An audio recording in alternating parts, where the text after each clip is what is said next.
Live mula sa TV5 Media Center Reliance. Kasama ang buong puwersa ng News 5. Ito ang 28th KBP Golden Dove Awards at 13th Makatao Awards Best TV Newscast. Frontline Pilipinas. Sa News 5 Mindanao, mag-asawang natutulog sa palengke, patay sa sunog. May mga sumabog pang tangke ng LPG.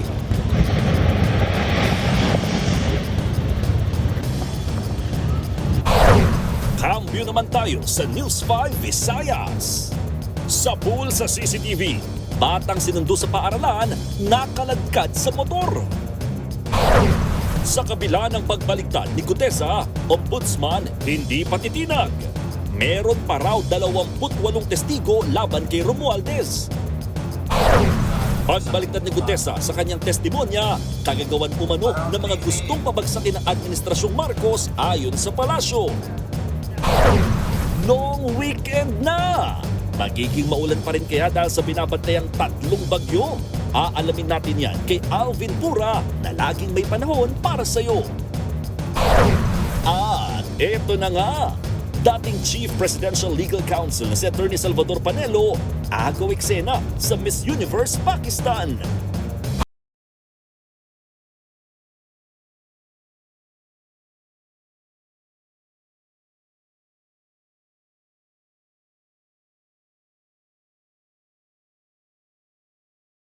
K-pop artist.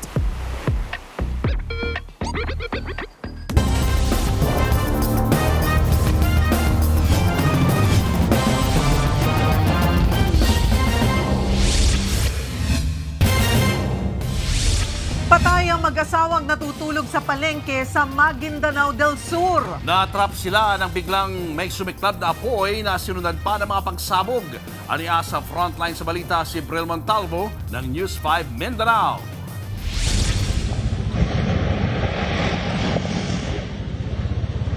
Biglang may sumabog habang nasusunog ang Municipal Public Market sa Sharif Agwak sa Maguindanao del Sur kagabi. Mabilis kumalat ang apoy dahil sa mga tindahan ng plastic at foam. Ayon sa mga otoridad, posibleng tangke ng mga LPG ang sumabog. Tumagal din ng mahigit 2 oras bago naapula ang sunog. Dito na nadiskubre ang bangkay ng mag-asawang natutulog sa kanilang pwesto sa palengke. Sa imbestigasyon, natrap sila ng magkasunog. Napag-alaman namang electrical short circuit ang mitya ng apoy. According sa mga nakakita is bigla daw parang may nag-spark daw na kuryente. And then kasi yung malapit kasi doon na fan is mga tindahan ng mga plastics, mga foams. So mabilis yung pagliyab. Nasa 6 na establishmento ang natupok habang inaalam pa ng BFP ang kabuuang danyos ng sunog. Nagbabalita mula sa frontline, Bril Montalvo, News 5, Mindanao. Nabulilyaso ang pagnanakaw ng 2 lalaki sa Cainta, Rizal. Nang ma-corner sila ng mga pulis, nagtangka pa itong manlaban gamit ang sumpak. Nasa frontline ng balitang yan, si Brian Castillo. Kita sa kuha ng CCTV ang persahang pagsira ng lalaking nakaputi sa kadena ng roll-up door ng tindahan ng pintura sa Ortigas Extension, Cainta, Rizal. Nakatayo naman sa gilid at nagsisilbing lookout ang kanyang kasama. Pareho silang may suot na helmet. Ilang saglit pa, tuluyang binuksan ng dalawa ang mas malaking roll-up door ng tindahan. Tiyempo namang dumating ang mobile ng barangay. Doon na kumaripas ng takbo ang mga kawatan. Yung CCTV operator natin sa barangay, na-monitor po agad. Kaya agad pong rumesponde yung ating kapulisan kasama po ng barangay. Tinangka nilang kunin yung mga pera, tapos yung sa counter, tapos pintura, pero hindi na nila nakakuha. Matapos ang mahaba-habang habulan, na-corner ng mga pulis ang isa sa mga kawatan. May bit-bit pa raw itong sumpak at tinangkapang paputukan ang mga humabol na pulis. Buti na lang sir at hindi pumutok. Ang sabi niya, naano lang siya nung kasama niya. Na sabi lang niya na may naudyukan lang siya nung kasama niya. Dinala ng mga pulis sa presinto ang sospek para maiproseso. Nakuha mula sa kanya ang bag na naglalaman ng bolt cutter, T-bar tools, improvised firearm na sumpak at 5 bala. Pero iginit daw nitong menor de edad siya, kaya napilitan silang ibigay ang kustudiya nito sa social workers ng munisipyo. Pumunta yung magulang dito na wala silang may pakitang PSA. Ang naipakita lang nila ay yung sa certification of sa baptist. At mali din yung pangalan nandoon. Doon sa sinabi sa akin ng suspect na pangalan niya. Kaya doon pa lang nakita talaga na nagsisinungaling yung suspect. Sinusubukan pa namin kunin ang panig ng suspect at kanyang mga kaanak. Nakaharap siya sa reklamong attempted robbery at paglabag sa Comprehensive Firearms and Ammunition Regulation Act. Nagbabalita mula sa Frontline, Brian Castillo, News 5. 48 million pesos, ganyang kalaki ang halaga ng pinsalang iniwan sa agrikultura ng 3 linggong ulan at baha sa Bataan. Live mula sa Bataan, nasa frontline na balitang iyan, si Mon Gualvez. Mon, kumusta na ang mga magsasakarian? Julius, binalikan namin itong Barangay Almacen dito sa bayan ng Hermosa na siyang pinakamalalim na lugar kung saan nakaranas ang baha matapos nga itong halos 3 linggong pag-uulan. Pero ngayon, nakapasok na kami mismo sa loob ng barangay nang hindi na sumasakay ng bangka. At itong nasa likuran ko na nakikita ninyo mga kapatid, Julius, nadadaanan na siya halos ng tricycle at kahit papano, naglalakad na lamang din ang mga residente pero ito'y aabot pa rin hanggang tuhod na taas ng baha lalo sa bandang gitna. Nasa around 150 meters itong kahabaan na yan ng kalsada na ang problema, ito pa naman yung pinakapasukan ng naturang barangay. So bago ka pumasok sa barangay, talagang mababasa ka muna at bababad ulit ang iyong paa sa hanggang tuhod na baha. Pero kahit papano, unti-unti na raw talagang humuhupa ang baha matapos masilayan din talaga ang sikat ng araw sa buong maghapon. Ang problema, kasabay nga ng paghupa ng baha, ang pagtambad naman ng napakarami pang pinsala lalo sa agrikultura. Muli nang lumitaw ang ilang kalsada sa Barangay Pulo sa Hermosa, Bataan. Makalipas kasi ang halos 3 linggong walang patid na ulan, ngayon lang muli sumikat ang araw. Kaya nalalakaran na muli ito ng maraming residente. Pero kasabay ng unti-unting paghupa ng baha, tumambad ang mas malaking pinsala lalo sa sektor ng agrikultura. Marami kasi sa mga palay na bulok na matapos ilang linggong mababad sa tubig. Habang ibang taniman, lubog pa rin sa baha. Naabutan namin ang magsasakang si Alvin na sakay pa ng kanyang traktora. Sasabayan daw kasi niya ang pagbaba ng tubig para muling araruhin ng nasayang na palayan. Ang dinadaing kasi niya, katatanim lang nila uli ng palay sa lugar. 2 beses na po kaming naglagay, parehas pong sira. Sa kagaya ko po ng magsasaka, napakahirap po dahil unang-una mataas pa po yung konsumo. Hapa, so talagang walang-wala. Abot tuhod pa rin ang baha sa ilang bahagi ng Barangay Almacen. Pero mas nakapasok na ito halos ng mga residente matapos bumaba naman ang baha na inabot ng halos 6 na talampakan ng taas ng tubig. Kaya ang mga residente rito sinimulan ng maglinis. Mahirap daw kasing manikit yung iniwang putik ng baha na galing sa umapaw na ilog. Mahirap kasi taon-taon na lang ganyan nangyayari. Talagang makapal na ang putik. Pahirapan ka talaga. Sa tansya ng Bataan PDRRMO, aabot sa lampas kalahating milyong individual ang naapektuhan ng 18 araw na pag-ulan sa probinsya. Kasama na rito ang mga magsasaka't mangingisda na pinadapa ng baha ang kabuhayan. Mahigit 50 milyong piso nga raw ang inisyal na pinsala pagdating sa agrikultura. Kaya ang gobernador ng probinsya inirekomenda ng isailalim sa state of calamity ang Bataan. Kasabay nito, nananawagan si Governor Joyce Garcia may sakatuparan na sana ang planong coastal defense system sa rehiyon. May haba itong 54 kilometers na kahit papano'y kokontrol sa tubig tuwing high tide para sa mga coastal towns mula Bulacan, Pampanga hanggang Bataan. Ito po ay magkakaroon siyempre ng dike, water pumping station, floodgates para ma-manage yung pasok at labas ng tubig. At tingin ko ang isang tingin namin ang isang talagang malaking maitutulong sa ating region ay yung water catchment, water impounding. Tingin ni Governor Garcia, gumana naman ang mga kasalukuyang flood control projects na meron ng probinsya bagamat may ilang kailangan pang gawin. Para naman sa mga Bataenyo, mas kailangan daw nila ng pangmatagalang solusyon. May mga pondo nga, kaya lang hindi na ako pumunta sa magandang kamay . Napupunta sa mga moron kami. Tumanda na nga akong ganito, nagkaputi na yung buhok, pero ganun pa rin. Alam pagbabago. Sana po yung mga flood control na gagawin, tibayan para hindi po mauwi sa mga ganito sakuna. Julius, ngayong alas 6 ng gabi, formal na at opisyal na isinailalim sa state of calamity ang buong probinsya ng Bataan matapos aprubahan ng sangguniang panlalawigan.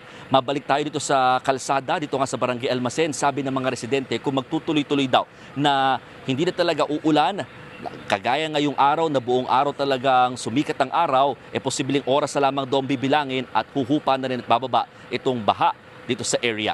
Julius. Maraming salamat, Mon Gualvez.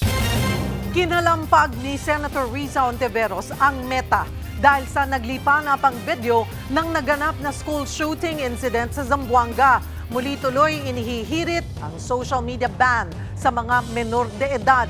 Nasa frontline ng balitang yan, si Mayan Los Baños. Wala man dito physically ang Meta, nagko-call out ang komite sa kanila. You have to do better, no? Yung kalat nyo, yung basura nyo sa inyong powerful platform, linisin nyo. Huwag nyong iwan lahat sa CICC.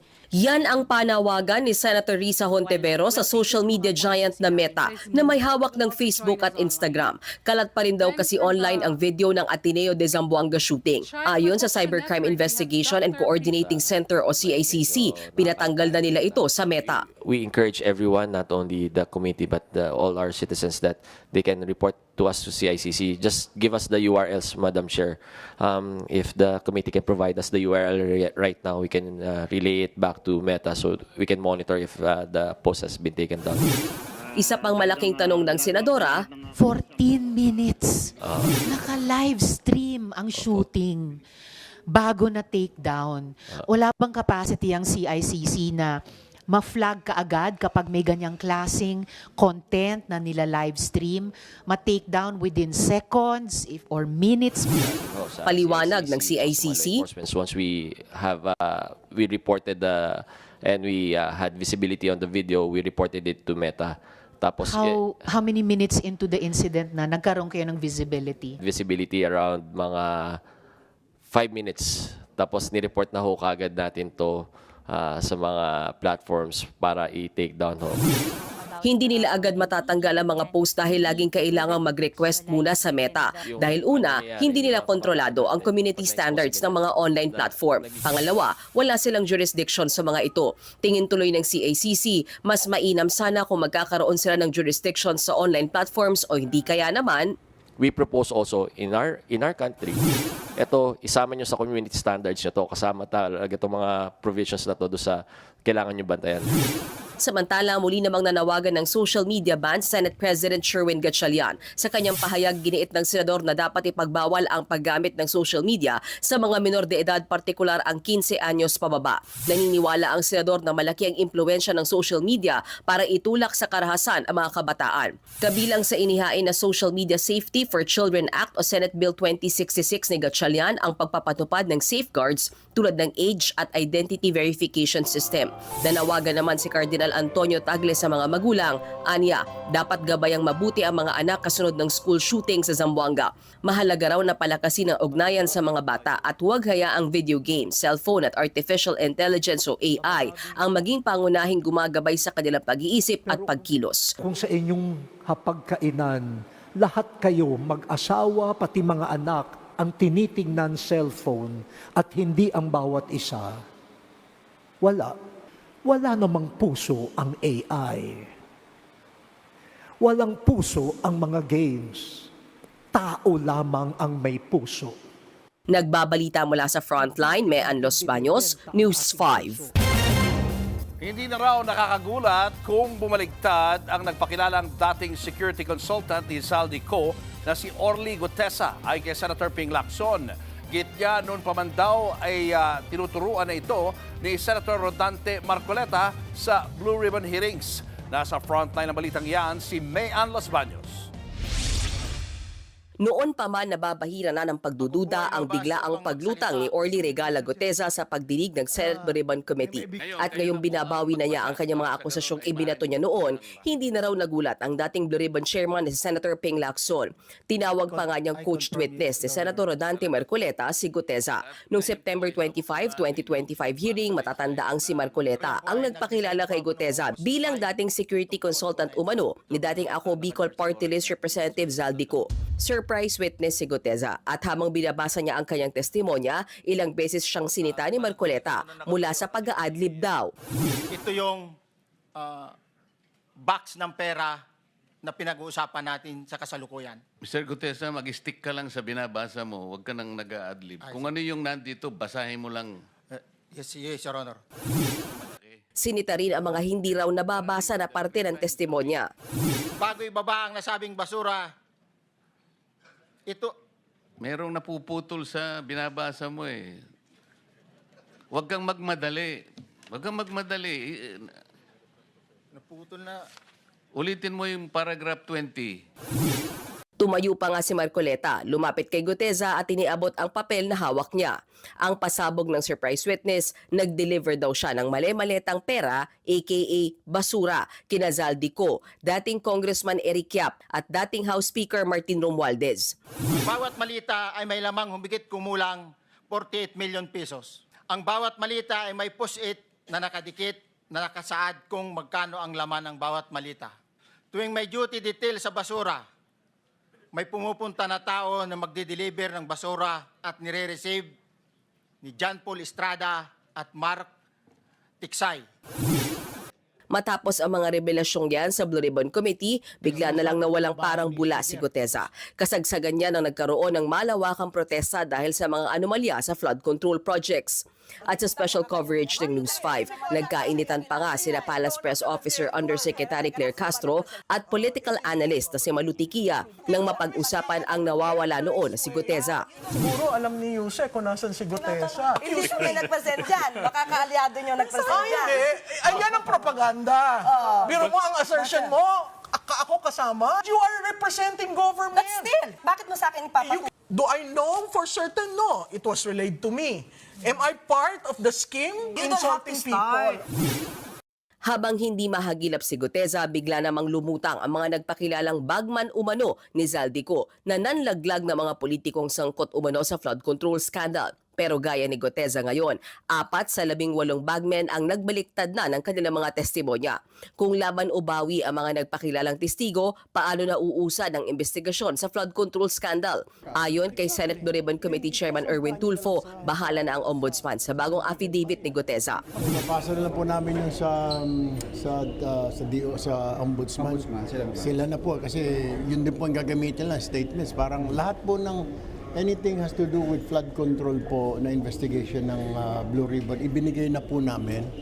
Kasi kung ang hinahabol naman po natin is accountability, di po ba may mapanagot. Mas quicker po yung pagdiretso na po yung ombudsman. Nagbabalita mula sa Frontline, Mean Los Baños, News 5. Naniniwala ang Malacanang na kagagawan ng mga gustong pabagsakin ang Administrasyong Marcos ang pagbaliktad ng ibang testigo sa flood control scandal. Nasa frontline ng balitang yan, si Maricel Halili. So, medyo nakakabahala ito dahil sisirain ito ang justice system natin. Yan ang binigyang diin ng Malacanang kasunod ng mga laban o bawing testimonya kaugnay ng investigasyon sa flood control scandal. Una, 4 sa 18 bagmen ang nag-recant. Ngayon naman, pati si Orly Guteza na dating security aide ni Zaldico. Sabi ng Malacanang, nakakaalarma ang sunod-sunod na pagbabago sa pahayag ng mga testigo. Sisirain din ito kung ano ang paniniwala ng ating mga kababayan dahil mas maraming papalutangin na maling impormasyon, fake news, false information na makakaapekto sa katotohanan. Tingin pa ng palasyo, ang paulit-ulit na paglalatag ng maling testimonya ay posibleng bahagi ng destabilisasyon. Maraming nag-a-attempt gumawa ng peking kwento para sirain. Kung sino man yung gusto nilang sirain. At maaaring isa sa mga reasons nito ay destabilization. Merong nagmamanipula, di umano. Nakarating na raw kay Pangulong Bongbong Marcos ang balita tungkol kay Gutesa pero hindi na raw ito nagbigay ng reaksyon. Ang gusto lang naman daw ng Pangulo, masunod ang nakasaad sa batas. Panawagan ng Malacanang. Huwag tayo marahuyo, huwag tayong magpa-entice sa mga ino-offer na pera para lang manira ng taong maaaring inosente o maaaring walang kinalaman sa mga gagawin yung akusasyon. Patuloy rin nilang hinihikayat ang mga taong may totoong alam na makipagtulungan sa gobyerno para mapanagot ang mga nasa likod ng pagnanakaw sa perang nakalaan para sa flood control projects. Nagbabalita mula sa Frontline, Maricel Halili, News 5. Para matugunan ang patuloy na pagbaha sa Metro Manila, inanunsyo ni Pangulong Bongbong Marcos ang planong pagpapatayo ng dagdag na 13 pumping stations. Nasa frontline na balitang yan, si Maricel Halili. Ilang araw matapos ang walang humpay na buhos ng ulan, personal na binisita ni Pangulong Bongbong Marcos ang Tripa de Galina Pumping Station sa Pasay. Ito ang pinakamalaki sa higit 70 pumping stations na pinatatakbo ng MMDA sa Metro Manila. In-inspection dito ng Pangulo ang trash rake facility na kumukuha ng basura mula sa estero. Mula rito, ililipat ang basura sa conveyor belt para mailagay sa dump truck patungo sa sanitary landfill. Sinilip din ng Pangulo ang pump engine room para makita kung sapat ito. Mas malaki raw kasi ang volume ng ulan ngayon kumpara noon. Kaya kailangan tignan natin kung sapat ang volume na kaya ng mga bomba natin para ilabas ang tubig. Okay naman, malakas naman yung mga bomba natin, umaandar naman silang lahat. Target ng gobyerno magdagdag pa ng 13 pumping station sa Metro Manila at kalapit lugar. Kung hindi ngayong taon, sa unang bahagi ng 2027. Siyempre, ang nakikita natin problema, number one, yung basura ulit. Kasi kaya yan ang tinignan natin. Sa taya ng MMDA, umaabot ng kalahating dump truck ng basura ang nakukuha mula rito kada araw. Humihigop po talaga siya ng iba't ibang klaseng basura. May nakakuha po kami ditong sofa, ref, TV, kama. Pwede na nga daw po mag-furnish ng bahay. Sa ngayon, natukoy na ng gobyerno ang 39 na potential sites para sa rain catchment structure sa Metro Manila. Dito, pansamantalang maiimbak ang tubig pag bumuhos ang malakas na ulan para mabawasan ang pagbaha sa Metro Manila. Sa pinakahuling tala ng NDRRMC, umabot na sa 29 ang naitalang nasawi sa pananalasa ng mga nagdaang bagyo at habagat. 19 ang sugatan at may 3 nawawala. Nagbabalita mula sa Frontline, Maricel Halili, News 5.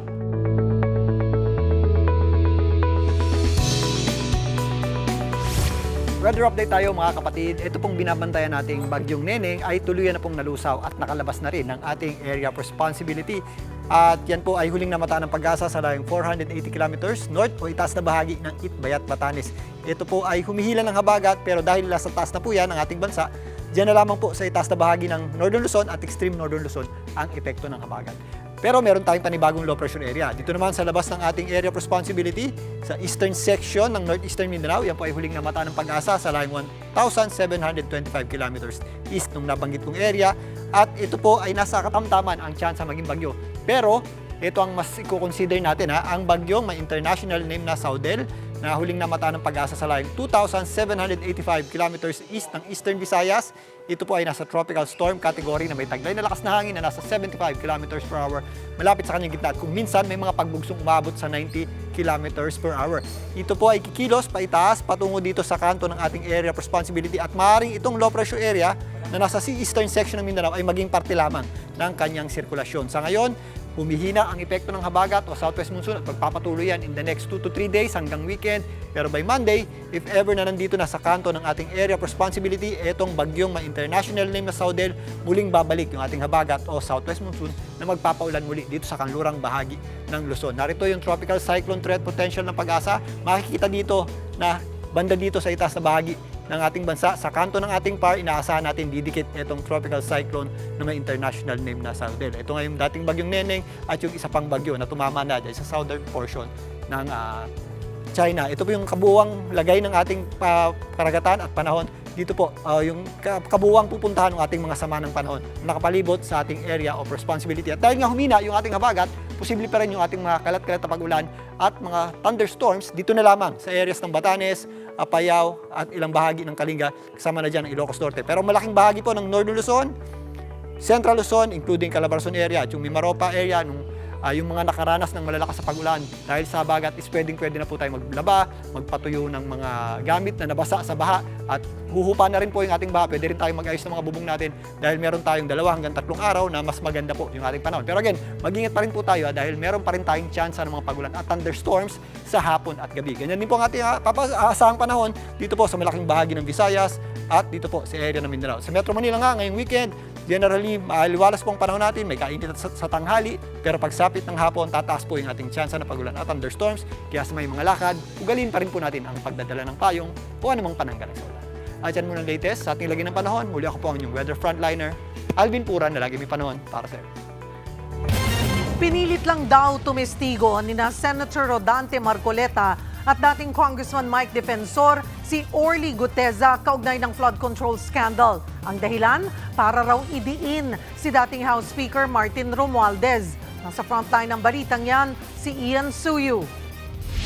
Basura ang tawag ng testigong si Orly Guteza sa mali-maletang pera na dineliver daw niya sa bahay ng mga politikong sangkot sa mga anomalya sa flood control. Sabi niya yan noon na ibinabasura na niya ngayon.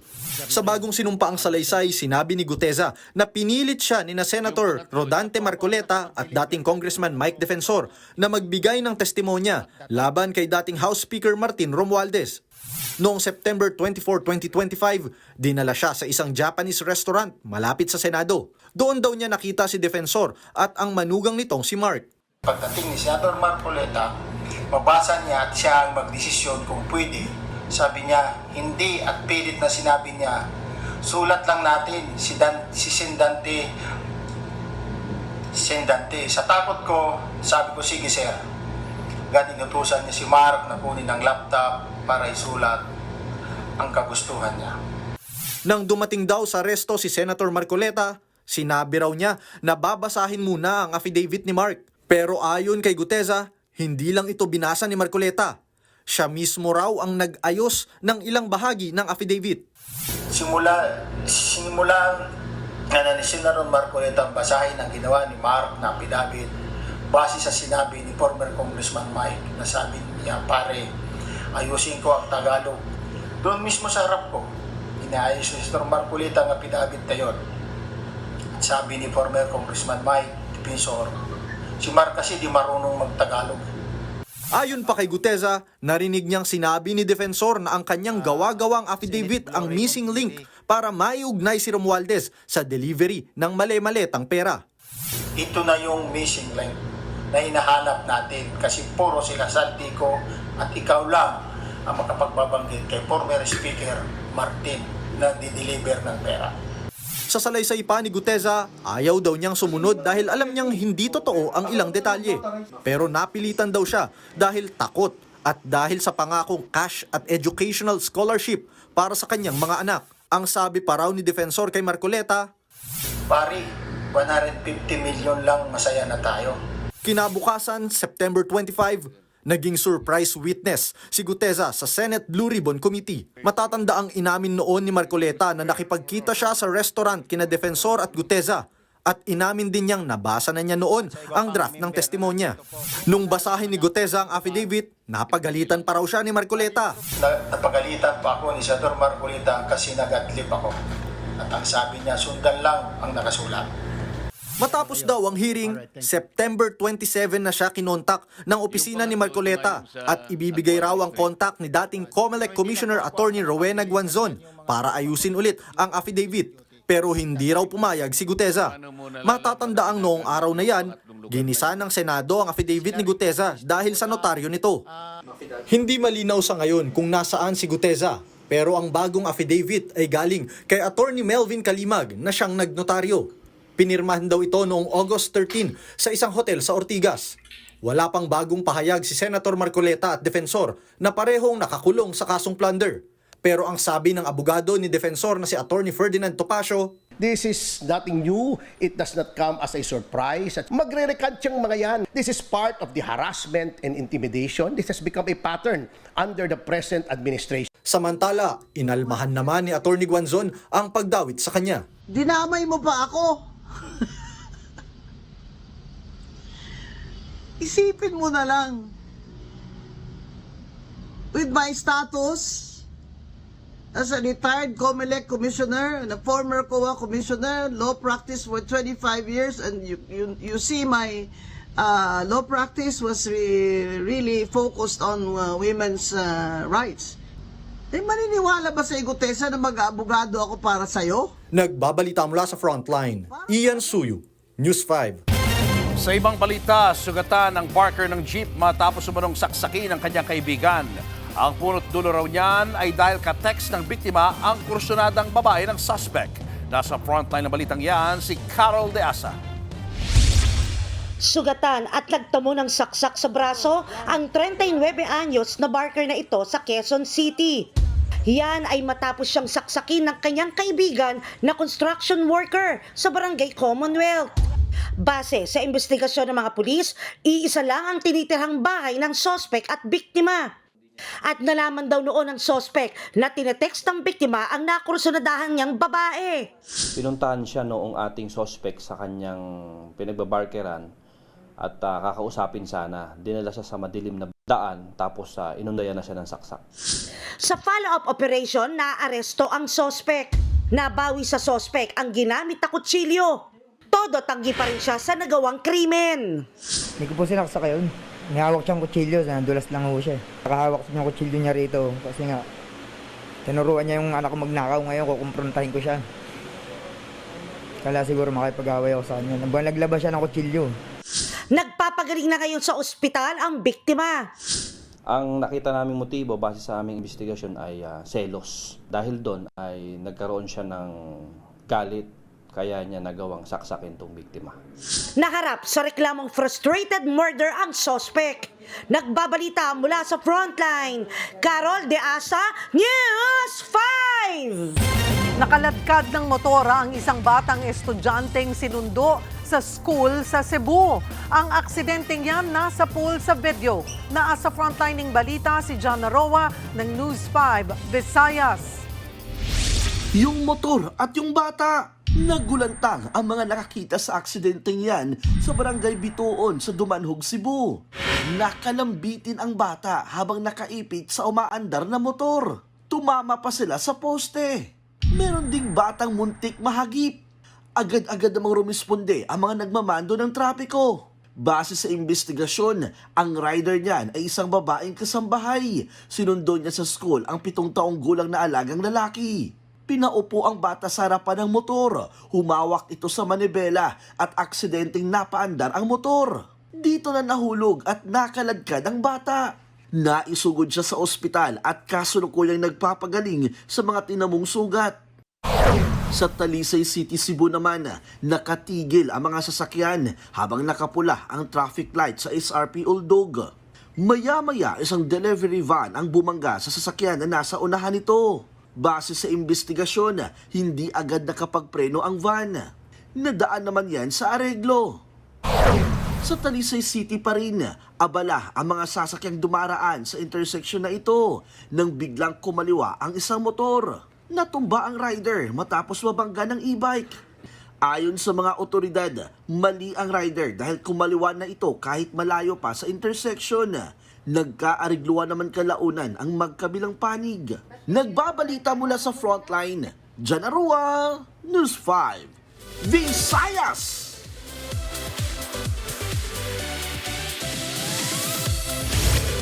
Ayaw munang pag-usapan ng aktres na si Bella Padilla ang status ng friendship nila ni Hugot Queen Angelica Panganiban at Chinita Princess Kim Chiu.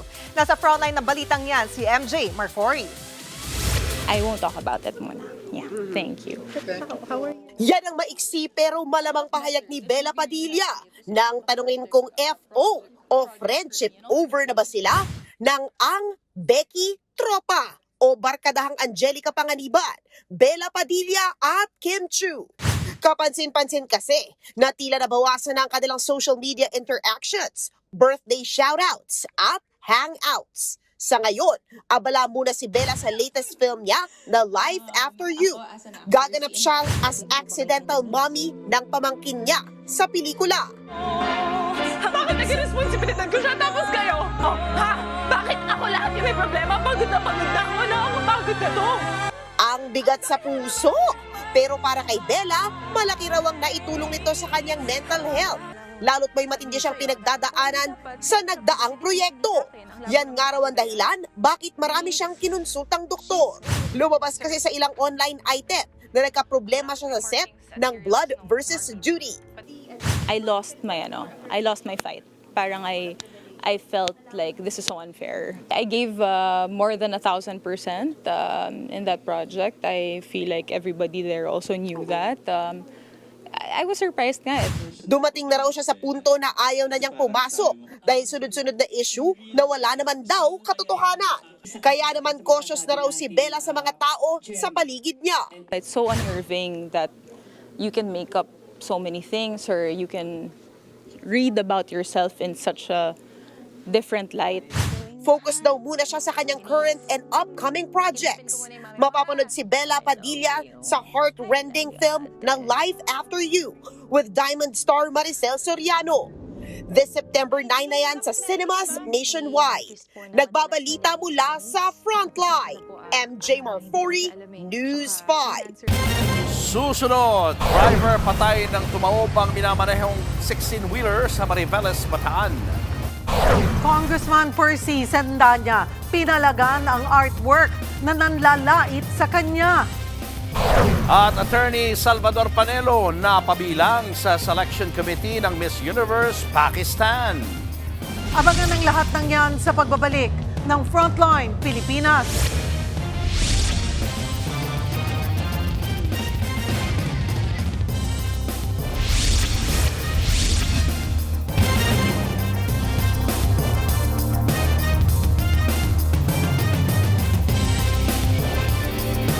Mga kapatid, Julius Babaw po, nasa Middle East o saan mang dako ka ng mundo, manatiling may alam at may pakialam sa mga mainit na balita dito sa ating bansa. Simulan po natin ang bawat araw sa tuloy-tuloy na balitaan sa Frontline. Mag-follow at mag-subscribe sa social media pages ng News 5.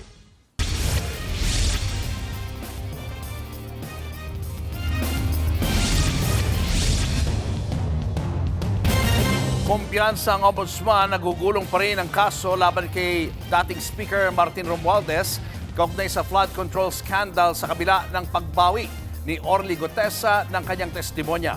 Ang kapo naman ni Romualdez muling giniit na walang ebidensyang nagpapatunay na tumanggap siya ng mali-maletang pera. Nasa frontline na balitang yan si Marian Enriquez. Tila hindi kawalan para sa Office of the Ombudsman ang pagbawi ni Orly Gutesa ng testimonya sa kaso ni dating House Speaker Martin Romualdez sa flood control scandal. Sa inilabas na pahayag ng Ombudsman, giniit nilang classic pressure tactic umano ang recantation. Hindi rin daw umiikot sa iisa o iilang testigo ang investigasyon. Meron pa raw silang 28 testigong nakahandang magbigay ng direktang kaalaman sa kaso ni Romualdez. Ayon pa sa Ombudsman, mga uniformado at aktibo pa rin sa serbisyo ang mga testigo, kaya obligado raw ang mga ito na makipagtulungan. Hindi pa raw nababasa ng kampo ni Romualdez ang testimonya ng mga testigong tinutukoy ng Ombudsman, kaya hindi pa raw muna sila makapagkokomento. Gayunman, wala raw silang ebidensyang magkukonekta o mag-uugnay kay Romualdez sa umano'y bilyon-bilyong kickback mula sa flood control projects. Magkakasalungat po ang mga kwento. May mga bumabawi. Sa dami ng magkakasalungat na kwento, napakaklaro na walang ebidensya laban kay Congressman Romualdez. Matagal na namin itong sinasabi. Walang kinalaman si Representative Romualdez sa mga paratang sa kanya. Naghain na rin ang abogado ni Romualdez ng supplemental counter affidavit sa ombudsman. Kasama sa isinumite nila ang sinumpaang salaysay ng 25 dating driver at security aide ni dating Congressman Zaldico. Gayon din ang binawing testimonya ni Guteza. Base raw sa affidavit ng mga dating tauhan ni Ko, wala silang nasaksihang paghahatid ng pera sa sinumang politiko o opisyal ng gobyerno kabilang si Romualdez.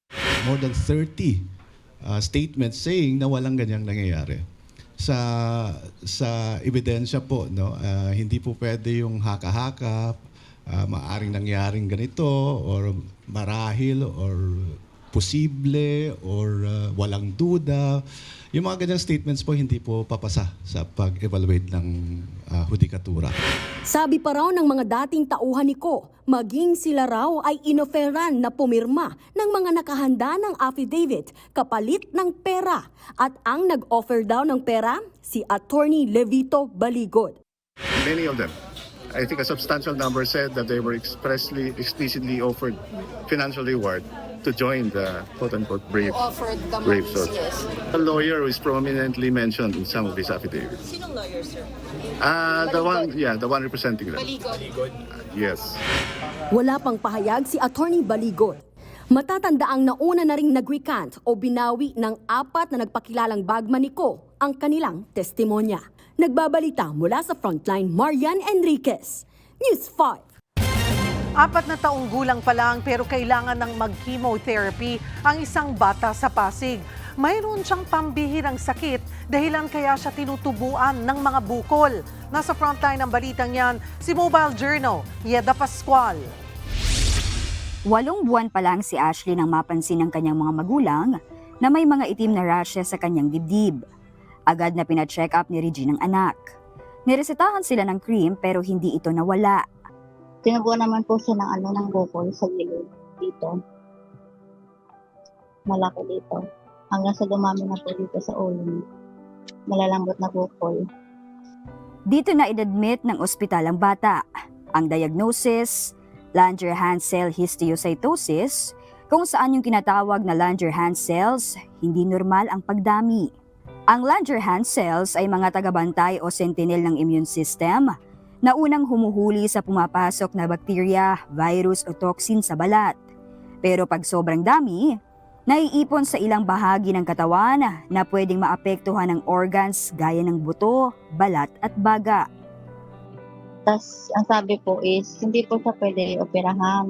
Bali, yung kailangan lang po niya is chemotherapy po. Noon na po siyang nag-chemo, 1 year and a half po. Hanggang sa ngayon po, na 4 years old, nag-oral chemo pa rin po siya. 80% pa naman daw ang tsansa ni Ashley na gumaling. Pero posibleng bumalik paglipas ng ilang taon. Ngayon may maintenance at nag-oral chemo si Ashley na nakakatulong naman daw sa rashes at bukol ng bata. Sobrang nahirapan po kami sa financial aid saka sa pang-maintenance niya po, gamot, laboratory. Kung sana po matulungan niyo po siya sa gamutan. Saka sa panalangin lang po. Nagbabalita mula sa Frontline, Mobile Journal, Yeda Pascual.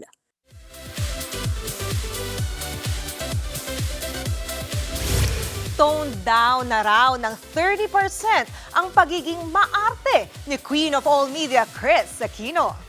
Yan ang reply niya sa comment ng isang netizen sa episode 2 ng Chika, stint niya sa Netflix. Say ng commenter, si Miss Kris lang daw ang nakakagawa ng trademark niyang kaartehan. Sagot naman ng aktres, hindi na raw siya kasing arte ng dati.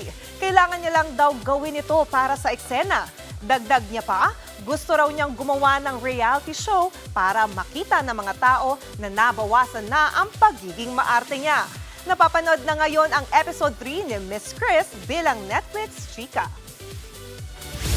Hinaluan ng Filipino traditions and customs ang Philippine adaptation ng hit Thai film na T-Mac.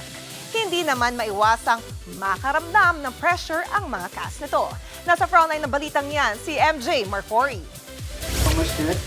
More Pinoy feels, kaya may Filipino folklore pang ipapasok sa Philippine adaptation ng Thai blockbuster horror romance comedy film na PMAC. Meron daw kasing cultural references ang pelikula sa Thailand na wala naman sa Pilipinas. Kaya sa version natin, magiging very Filipino ito. Very iconic kasi yung black teeth sa Thai.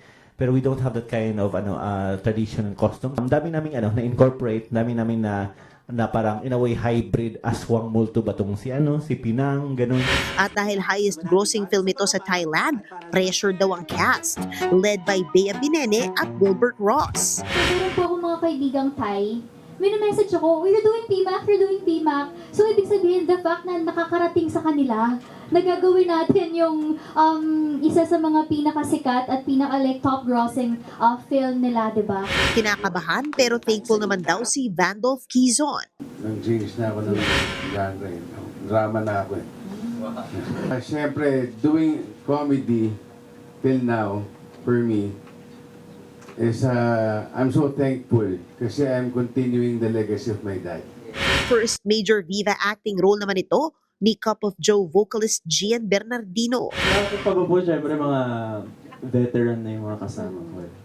Kaya naman bigay todo raw siya at pinakulayan pa niya ang iconic red hair para sa kanyang character. Nagiging committed lang talaga ako sa characterization para una, mabigyan ng justice yung role.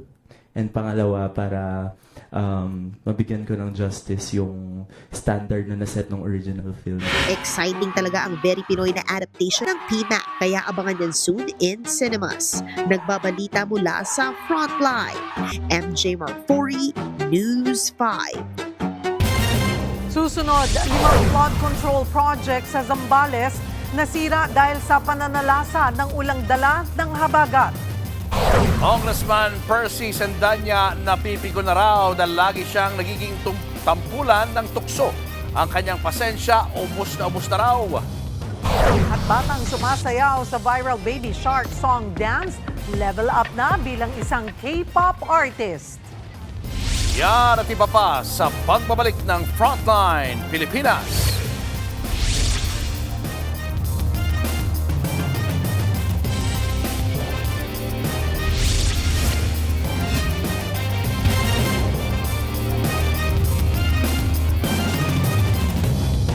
Mga kapatid, Julius Babaw po.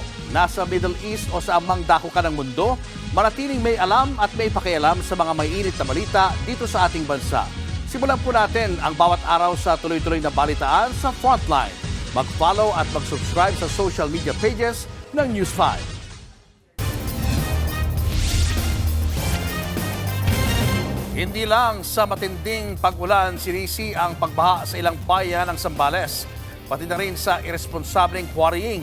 Live mula sa Botolan, Zambales, nasa Frontline ng balitang yan, si Mobile Journal Arles de los Santos. Arles, ilang diki ba ang nasira dyan at bakit ang lala ng baha?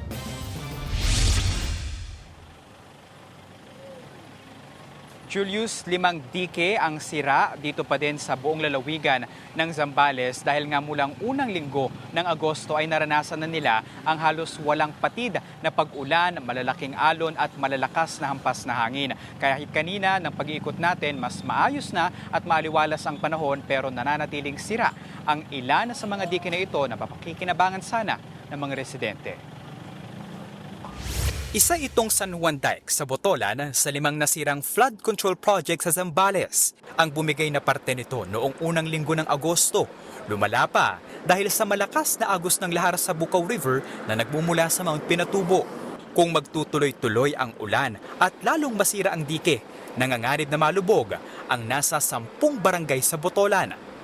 Kasi sir, 2009 parang hindi na po na-rehab din yung dike namin. Parang manipis din po yung pagkakagawa at saka light materials po yata ang nagamit.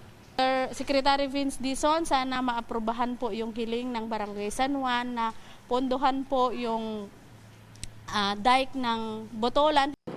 Isa pa sa sinisisi, ang irresponsableng quarrying sa lugar. Buong area niyan, meron kaming tinatawag ang NROS na quarry area. Kaya lang, minsan hindi naman na nababantayan. So, yung iba malapit na dyan mismo sa Diken ng Kapag-Quarry. Pababantayan na namin at magde-designate na talaga ng strictly na quarry zone lang talaga. Ngayon pa lang, halos malubog na sa baha ang ilang bahay nang umapaw ang tubig sa Santa Fe River. Jay, JCR, Tirwan na bakbak na magibubong namin. Ang tubig may kasamang buhangin, kaya ang mga bahay raw sa di kalayuan hindi na makita sa taas ng baha. Nitong nakaraang araw, ilang residente ang sumakay sa backhoe para makatawid sa rumaragasang tubig. Nasira raw kasi ang kanilang tulay na nag-uugnay sa dalawang magkabilang sityo, ang Sityo Ilong at Sityo Oit, dulot ng malakas na ulan. Apektado rin ng matinding baha ang barangay hall, kaya ngayong araw lang, inaayos na yan. Pati ang mga gamit sa loob ng health center, hindi nakaligtas, nagsilutangan at nababad sa putik ang ilan sa mga ito. Ganyan din ang sitwasyon sa paaralan ng Santa Fe National High School na putik din ang iniwan matapos humupa ang baha. Kaya ang mga estudyante, pansamantala munang naka-modular mode of learning. Kanina lang, mula sa uploader, nagtulong-tulong na ang mga residente na ikabit ang natumbang poste ng kuryente na inanod ng baha. Doon sa kabila, doon. Dudugtong nila doon.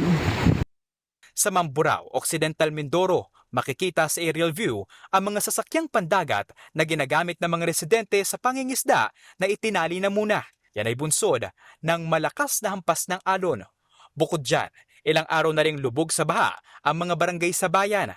Sa ibang lugar, lampas tao pa ang tubig. Sa ngayon, nananatili muna ang mga residente sa mga evacuation center.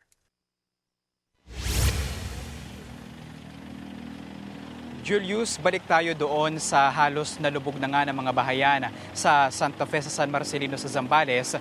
Ayon sa San Marcelino Local Government Unit, ay nasa 600 hanggang 700 ng mga pamilya ang sa ngayon ay apektado ng mga buhangin at pagbaha na nararanasan sa lugar. Tinanong natin sa lokal na pamahalaan kung ano nga ba yung long-term solution na pwede sana nilang gawin dahil halos taon-taon daw ay talagang naapektuhan at nararanasan nila itong malakas na agos ng ilog sa Santa Fe River at yung mga pagbaha. Sa ngayon, ang plano raw sana nila ay magkaroon ng permanent evacuation sa mga residente doon, pero meron silang dalawang problema. Una, ang pondo na pagkukunan nito at ang pangalawa ay kung saan nila permanenteng ililipat ang mga residente. Tinanong din natin kung kailan sila magdadala ng mga relief goods sa lugar at ang sabi, sa Sabado pa raw yan. Yan muna ang latest mula rito. Balik sa iyo, Julius. Maraming salamat, Mobile Journal Arles de los Santos.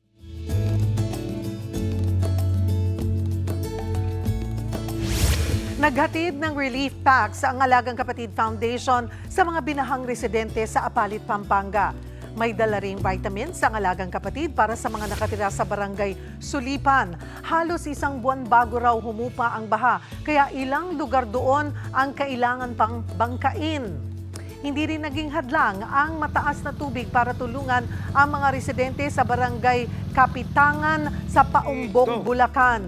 Kabilang po sila sa mga nakatanggap ng ating relief operations. Katuwang ng Alagang Kapatid, ang Paumbong LGU.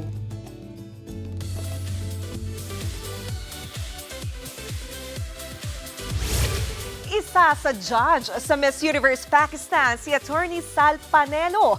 Para sa kanya, maganda at matalino ang karapat-dapat manalo sa mga beauty pageant. Narito ang Frontline Showbiz Report.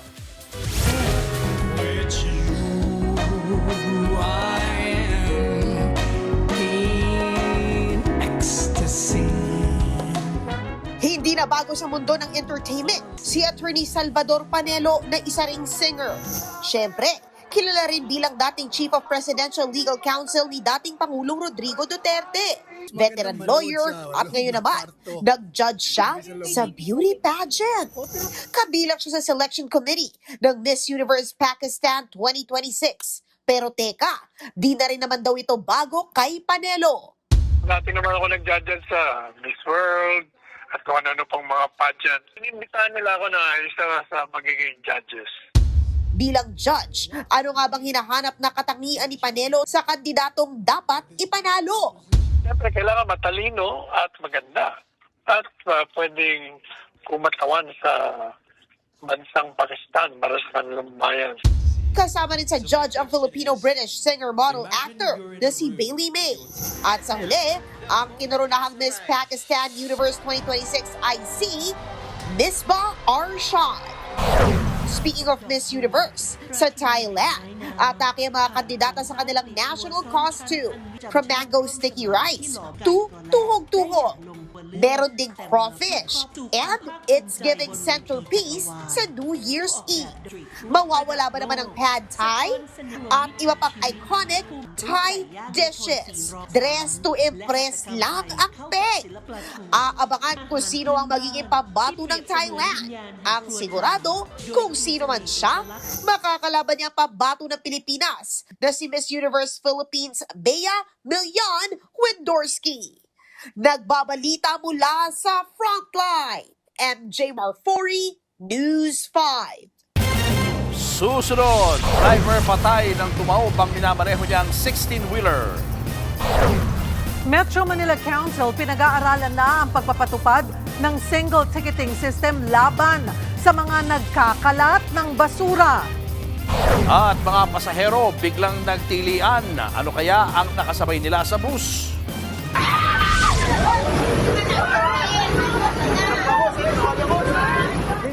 Tutok lang mga kapatid, magbabalik pa ang Frontline Pilipinas.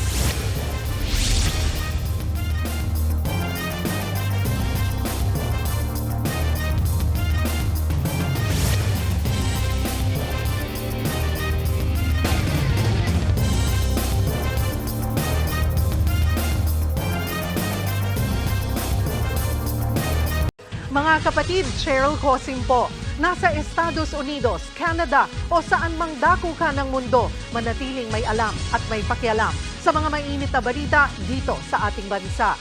Simulan natin ang bawat araw sa tuloy-tuloy na balitaan sa Frontline. Mag-follow at mag-subscribe sa social media pages ng News 5.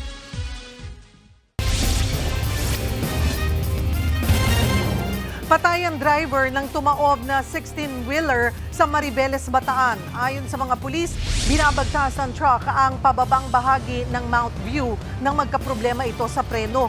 Bumangga ito sa isang hardware at saka tumaob. Sugatan ang pahinante. Kumalat naman sa kalsada ang karga nitong mga mais.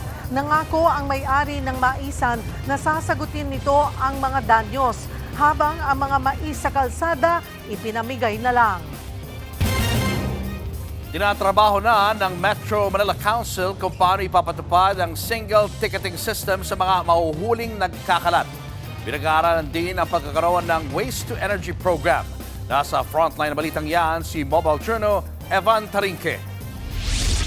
Pare-parehong multa sa nagkakalat at isang patakaran kung paano dapat magtapon ng basura. Ito ang layo ng Metro Manila Council sa isinusulong na unified system. Pag nag-propose ang MMC, i-amend ng LGU yung City Council para pare-pareho lang ang implementation para mas mabilis po. Nagawa na yan sa single ticketing system na pinatupad sa Batas Trapiko sa Metro Manila para sa mga karaniwang paglabag sa Batas Trapiko. Tiwala silang magagawa rin yan sa basura. Pero syempre, kailangan munang pag-aralan. Ito yung sinusulong na violations pagdating sa pagtapon ng basura, yung guidelines, kung paano yung apprehension, who will apprehend, who will issue the ticket. Ito yung pinapropose na i-harmonize into one unified or single system. Isa pang solusyon na naiisip nila ang Waste to Energy program. Magkakaroon na tayo ng isang waste to energy program na yun yung gusto nating aralin. So now, mas incentivize ang lahat na siguraduhin na yung basura ay na haul, na pick up because it will become energy.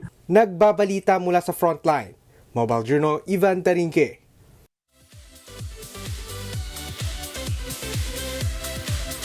Mananatili sa Kapatid Network ang multi-awarded broadcast journalist na si Ted Filon. Siyempre, with DJ Chacha ang kanyang katambal sa balitaan at chikahan. Tuloy-tuloy ang paghahatid ng balita, komentaryo, pagsusuri at serbisyo publiko. Kasama si TV5 President Guido Zabaliero, pumirma sila ng panibagong kontrata sa Nation Broadcasting Corporation. Patuloy silang mapapakinggan at mapapanood sa Ted Filon at DJ Chacha sa 105.9 True FM at digital platforms nito. Mula Lunes hanggang Biyernes, alas 6 hanggang alas 10 ng umaga. Susunod, Congressman Pulong Duterte. Kinall out ang pag-uugnay ni Attorney Lorna Capunan sa mga Duterte at sa kultura ng karahasan. Congressman Percy Sendanya, pinatulan online ang artist na gumawa ng mapanglait na caricature niya. At karakter ni Julia Montes sa Sigabo. Hulog ng langit ang peg matapos mahulog sa bubong. Mas iigting na ang kanilang love story. Tutok lang mga kapatid, magbabalik pa ang Frontline Pilipinas.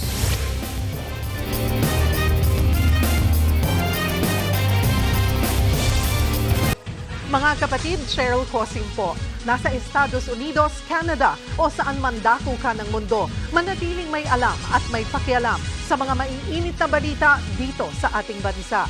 Simulan natin ang bawat araw sa tuloy-tuloy na balitaan sa Frontline. Mag-follow at mag-subscribe sa social media pages ng News 5.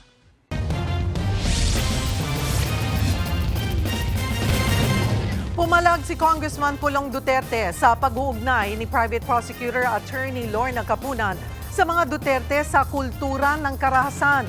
Sa isang pahayag, sinabi ni Congressman Pulong kay Capunan na tama na ang pagiging marites sa impeachment. Huwag din daw gamitin ang malagim na trahedya para ipilit ang anyay anti-Duterte narrative. Git pa ng kongresista, ang nangyari sa Ateneo de Zamboanga ay isang krimen na kailangang imbestigahan. Hindi raw ito isang episode ng anyay impeachment propaganda. Ayon pa kay Duterte, alam din ng taong bayan kung sino ang puro presscon pagdating sa impeachment. Agad namang dumipensa si House Prosecution Spokesperson Zia Alonto Adyong. Lumalabas lang daw na napipikon na ang mga Duterte kay Attorney Capunan. Tila naubos na ang pasensya ni Akbayan Party List Representative Percy Sendanya matapos siyang punahin ng isang social media page na ginawa umanong katatawanan ang kanyang itsura. Sa ngayon ay deleted post ng social media page na Richard Art, iginuhit nito ang mambabatas. Pero eto nga, exaggerated ang bahagi ng bibig ni Sendanya. Sabi naman ng mambabatas, hindi na bago ang mga paninira at pag-atake sa kanya. Pero may hangganan ang lahat. Git niya, ang kapansanan ay hindi katawanan. Hindi ito dapat gamitin para manlait o hiyain ng isang tao. Hindi na raw ito palalampasin ng mambabatas. Hindi lang para sa sarili, kundi para na rin sa iba pang mga PWD. Sa ngayon, nakikipag-ugnayan na si Sendanya sa kanyang mga abogado para sa legal action. Humingi naman ng paumanhin ang nag-post ng caricature at sinabing may pagkukulang daw siya sa pag-iisip. Nangako rin siyang magsisilbi raw itong aral sa kanya. Susunod, dating Congressman Mikey Romero nagbitiw na bilang reservist ng AFP sa gitna ng issue ng kanyang military awards. Mga pasahero sa bus nagulantang ng bayawak.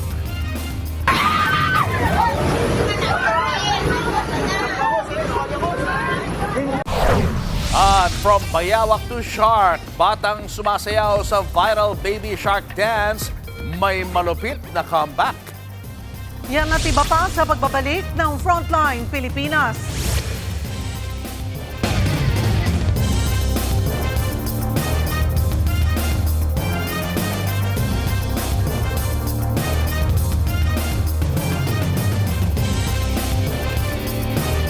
Mga kapatid, Julius Babaw po, nasa Middle East o saan mang dako ka ng mundo, manatiling may alam at may pakialam sa mga mainit na balita dito sa ating bansa. Simulan po natin ang bawat araw sa tuloy-tuloy na balitaan sa Frontline. Mag-follow at mag-subscribe sa social media pages ng News 5. Nagbitiw na bilang reservist ng Philippine Air Force ang dating kongresista at negosyanteng si Mikey Romero. Sa sulat sa Armed Forces of the Philippines, nagpasalamat si Romero sa pagkakataong magsilbi sa bayan kasamang AFP. Natapos man daw ang kanyang serbisyo bilang reservist, hindi naman daw titigil ang pagsisilbi niya sa taong bayan at sa bansa. Hindi direktang pinaliwanag ni Romero ang rason ng kanyang pagbibitiw. Pero bago nito, pinuna ng ilang retiradong general ang mga medalya ng dating congressman.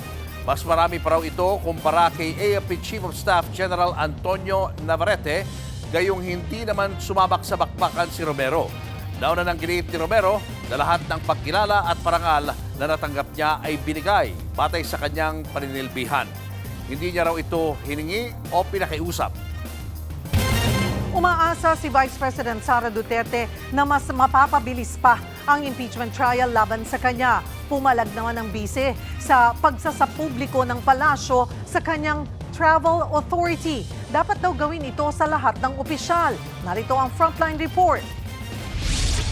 Magjajapan sana si Vice President Sara Duterte pero last minute itong nag-cancel. Kaya ang Office of the Vice President nag-post sa kanilang Facebook page, kinall out ang media dahil sa anilang inaccurate report sa kanyang travel. Giit pa niyan, nagbago na ang kanyang plano na sinubmit sa Office of the President. Kaya paalala ni VP Sara sa opisina ng Pangulo, ang patuloy na pagsisiwalat ng kanyang schedule ay aniyay serious concern. Nakokompromiso raw ang kanyang personal na seguridad at nalalagay daw sa panganib ang bise. Sinagot naman niya ni Palace Press Officer Claire Castro. Dapat daw maalala ni VP Sara na isa siyang public official na hindi basta pwedeng itago ang kanyang mukha saan man magpunta. Pagdidiin pa ni Castro, 7 million pesos ang ginastos ng gobyerno para sa security at staff ng bise sa foreign trips. Deserve daw ng mga Pilipino malaman kung saan napupunta ang public funds. Sagot ulit ni VP Sara, where do public funds go? Hindi raw dapat hinihingi ang transparency at accountability sa iisang government office.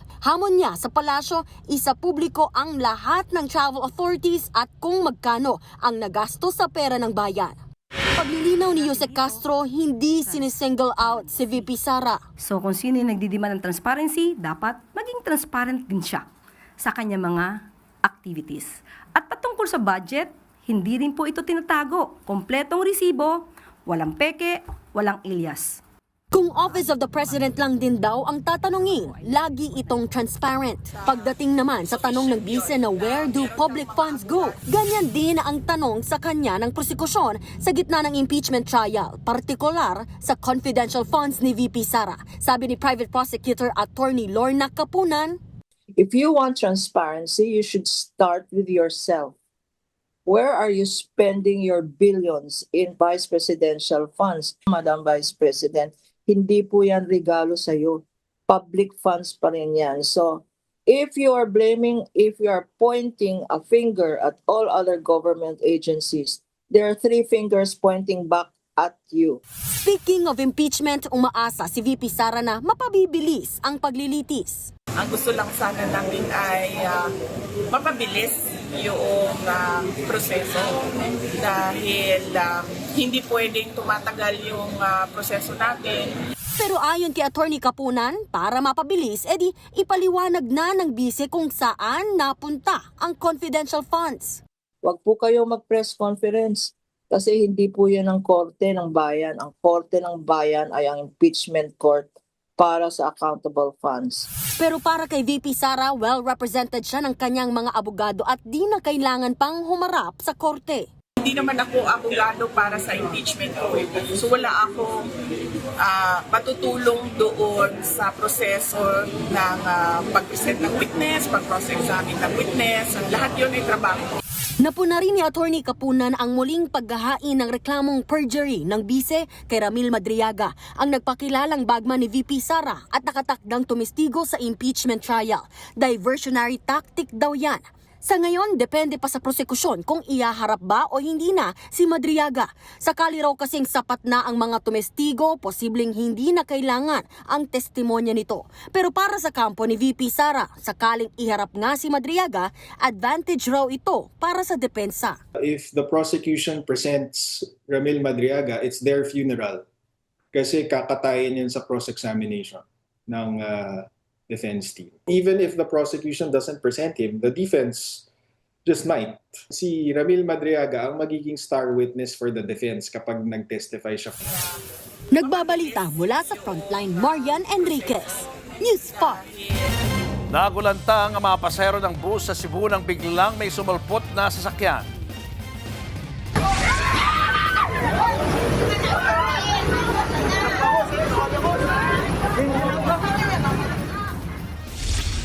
May lumitaw kasi na bayawak sa hagdan ng bus. Hindi tuloy makasakay ang mga pumara. Tumalon pa ang hayop kaya nagtalunan din ang mga pasahero. Ayon sa uploader, nakawala raw ang bayawak mula sa bitbit na sako ng isang lalaking pasahero. Paalala ng Department of Environment and Natural Resources, illegal at may kaukulang parusa ang paghuli o pag-aalaga ng bayawak.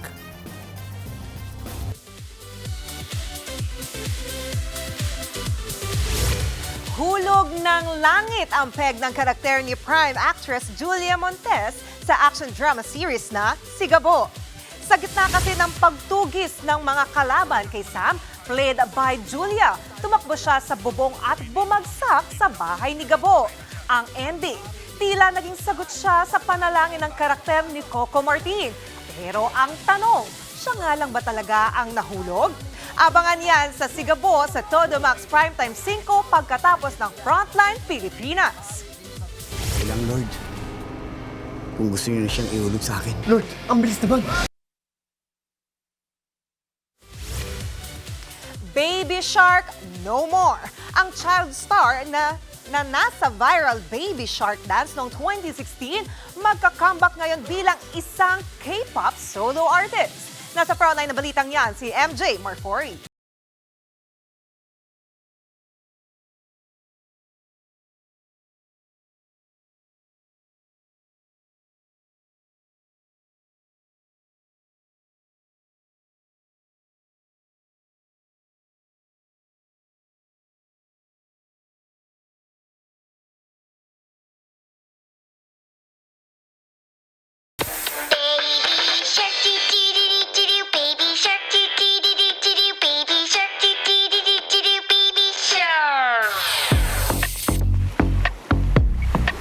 Baby No More, si Park Yeon-rong. 7 years old pa lang siya noong mag-Baby Shark. At ngayon 17 years old na siya. Isa na siyang K-pop solo artist. From Baby Shark to Wave. Yan ang bagong single ni Yeon-rong. Nagpapasalamat daw siya na kahit 10 years ago na ang Baby Shark ay nagdadala pa rin ito ng saya sa buong mundo. Dahil dyan, naisipan na raw niyang mag-comeback at muling magbahagi ng kanyang musika. 2016, nang unang i-release ang Baby Shark dance na hanggang ngayon ay ang most watched video in YouTube history. Meron itong 17.2 billion views. Nagbabalita mula sa Frontline, MJ Marfori, News 5. At yan ang mga showbiz balita sa Frontline ngayong Webes. Ako po si Jenny Alipon. Diba? Baby Shark. Ang cute. Kaya mo ba yun? Grabe, no? 17. Kapanahunan ko yun, 2016. At 17 years old na rin siya ngayon. Oo, diba? Yung Baby Shark niya before, he was 8 or 7 years old. Diba? Dapat palang palayaw niya is Shark. Yes. DJ Shark. Parang gano'n, di ba? Konektado. Pero may tanong ako sa inyo. Kung yung kanina kinakatakutan bayawak, ang shark cute ang mga crocodile kesa. Ay, ayan na. Baby, buhaya nandun. Ang laki, buhaya, ganyan, no? Laki. Ingat pa rin ingat pa rin sa mga baha. Mga buhaya. Hindi, ano na yun, given. Hindi naman nakakapag-ingat na mga tao sa mga yan. Magagaling eh. Abangan nyo kami ulit bukas dito sa TV5 sa 1PH RPTV, True TV at 105.9 True FM. Kami ang inyong mga kapatid sa Balitan at Public Service. Walang iwanan sa Frontline Pilipinas. Susunod na ang Sigabo.